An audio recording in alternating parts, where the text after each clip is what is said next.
Binomba ng tubig ng China Coast Guard ang barko ng Bureau of Fisheries and Aquatic Resources sa West Philippine Sea. Nangyari po yan sa gitna ng routine maritime patrol ng BIFAR at Philippine Coast Guard umaga kahapon. Umaligid sa mga barko ng Pilipinas sa mga barko ng CCG. Ilang beses nagpalitan ng radio challenge ang dalawang panig hanggang binomba ng tubig ng China ang BRP Dato Dumangsil.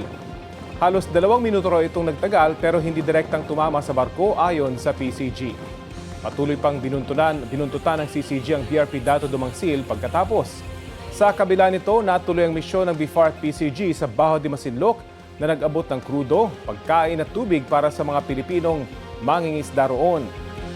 12 barko ng China ang namataan sa lugar ayon sa PCG. Sa isang pahayag, iginiit ng China Coast Guard na binaliwala umano ng Pilipinas ang kanilang mga babala sa anilay panghihimasok nito sa kanilang katubigan. Ang Baho de Masinloc ay mahigit 100 nautical miles lang ang layo sa Zambales at bahagi ng munisipalidad ng Masinloc.